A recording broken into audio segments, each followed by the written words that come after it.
কোকৰাঝাৰ আৰু চিৰাঙত মুখ্যমন্ত্ৰী ডক্টৰ হিমন্ত বিশ্ব শৰ্মা বিটিআৰ চৰকাৰৰ তৃতীয় বৰ্ষপূৰ্তিৰ অনুষ্ঠানত মুখ্যমন্ত্ৰীৰ উদাত্ত ভাষণ বিগত ৩ বছৰত বিটিআৰ শান্তি আৰু সমন্বয়ৰ দ্বীপলৈ পৰিণত হ'ল বিটিআৰত আৰু এতিয়া সাম্প্ৰদায়িক সংঘৰ্ষও নাই উগ্ৰপন্থীৰ হিংসাত্মক ঘটনাও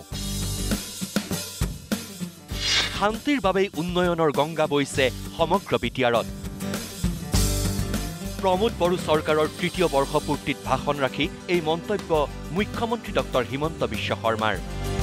শান্তিৰ এই বাতাবৰণ আৰু 5 বছৰলৈ ধৰি ৰাখিলে দেশৰ ভিতৰতেই শ্ৰেষ্ঠ অঞ্চল হ'ব বড়োলেণ্ড যোৱা 3টা বছৰত বড়োলেণ্ডত এটাও বোমা বিস্ফোৰণ হোৱা নাই এটাও গুলীকাণ্ড হোৱা নাই আৰু কোনো ধৰণৰ সাম্প্ৰদায়িক সংঘৰ্ষৰ সৃষ্টি হোৱা নাই প্ৰধানমন্ত্ৰী নৰেন্দ্ৰ মোদী ডাঙৰীয়া আৰু গৃহমন্ত্ৰী অমিত শাহ ডাঙৰীয়া আৰু আমাৰ বিটিচিৰ নেতৃত্বক ধন্যবাদ জনাম যে প্ৰথমবাৰৰ বাবে কোনো ধৰণৰ সাম্প্ৰদায়িক সংঘৰ্ষ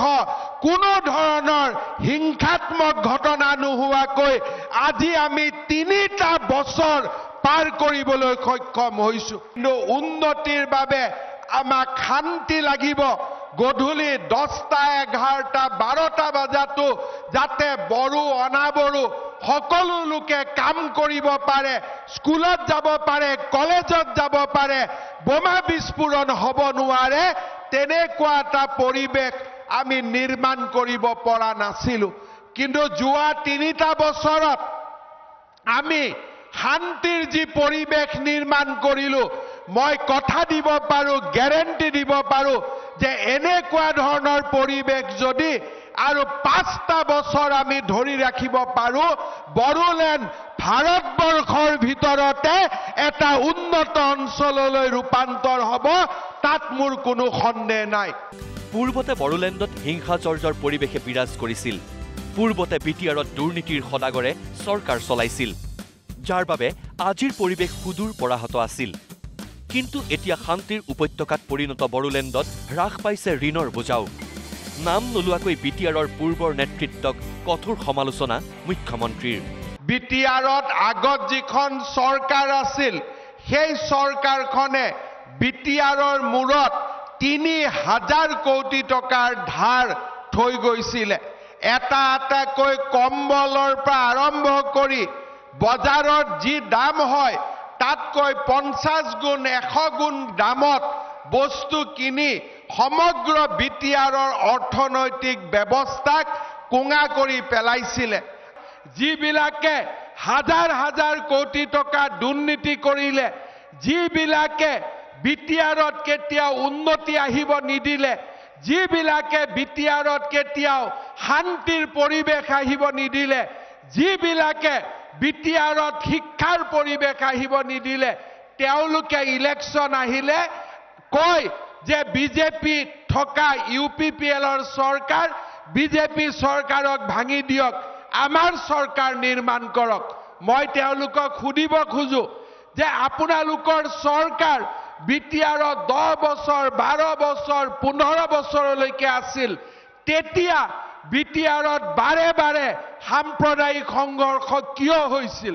বিটিআৰত আজিৰ দৰে শান্তিৰ পৰিৱেশ কিয় অহা নাছিল বিটিআৰত আজিৰ দৰে প্ৰগতি আৰু বিকাশৰ পৰিৱেশ কিয় অহা নাছিল প্ৰমোদ বড়ো নেতৃত্বাধীন বিটিআৰ চৰকাৰৰ তৃতীয় বৰ্ষপূৰ্তিত অংশগ্ৰহণ কৰি মুখ্যমন্ত্ৰীৰ ঘোষণা অহা বৰ্ষত পুনৰ 30,000 নিবনুৱাক দিয়া হ'ব নিযুক্তি য'ত বিটিআৰৰ শিক্ষিত নিবনুৱায়ো সংস্থাপন পাব এটকাও নিদিয়াকৈ নিকা নিযুক্তি পত্ৰ ল'বলৈ সকলোকে সাজু হৈ থাকিবলৈ আহ্বান মুখ্যমন্ত্ৰীৰ কেইটামান দিন আগতে আমি 1 লাখ চৰকাৰী চাকৰি আমি ৰাইজৰ বাবে মুকলি কৰি দিছিলো বড়োলেণ্ডৰ হাজাৰ লৰাই পুলিচৰ কমাণ্ডো বেটেলিয়নৰ পৰা পুলিচৰ বেটেলিয়নৰ পৰা তেওঁলোকে চৰকাৰী চাকৰি পাবলৈ সক্ষম হৈছিল 1 টকাও কোনেও কতো খোজ দিয়াৰ কোনো প্ৰয়োজন হোৱা নাছিল মই আপোনালোকক প্ৰতিশ্ৰুতি দিছো যে ৰাজ্য চৰকাৰে অহা বছৰবিলাকত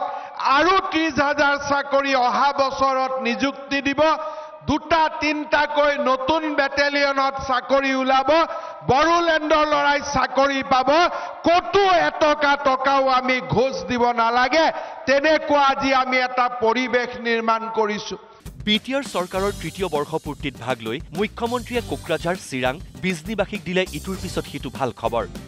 পলিটেকনিক মেডিকেল ক্ৰীড়া প্ৰকল্প আদৰ্শ মহাবিদ্যালয় বিৰছা মুণ্ডা কমপ্লেক্স গোৰ্খা ভৱনকে আদি কৰি বহুকেইটা প্ৰকল্পৰ আধাৰশিলা স্থাপন কৰিলে মুখ্যমন্ত্ৰী ডক্টৰ হিমন্ত বিশ্ব শৰ্মাই কোকৰাঝাৰৰ পৰ্বত জৰাত পলিটেকনিক আৰু ভকেচনেল ইনষ্টিটিউট কোকৰাঝাৰৰ আমগুৰিত বিৰছা মুণ্ডা কমপ্লেক্স তামুলপুৰত মেডিকেল কলেজৰ লগতে পেৰামেডিকেল আৰু নাৰ্ছিং সেৱাৰ ইনষ্টিটিউট বাস্কা জিলাৰ গোবৰ্ধনাত পলিটেকনিক আৰু ভকেচনেল ইনষ্টিটিউট আৰু বড়োলেণ্ডত আমি 9,62,00,000 টকাৰে চিৰাং জিলাৰ সিডলিৰ সোপাগুৰিৰ গাঁৱত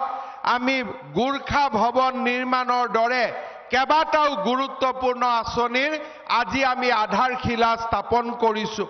বড়োলেণ্ডৰ উদালগুৰিত পেৰামেডিকেল আৰু নাৰ্ছিং সেৱা ইনষ্টিটিউটৰো আজি আমি আধাৰশিলা স্থাপন কৰিছো কোকৰাঝাৰত মেডিকেল কলেজ শেষ সম্পূৰ্ণ কৰাৰ পিছত আজি তামুলপুৰত মেডিকেল কলেজ নিৰ্মাণৰ কাম দ্ৰুত গতিত আগবাঢ়িছে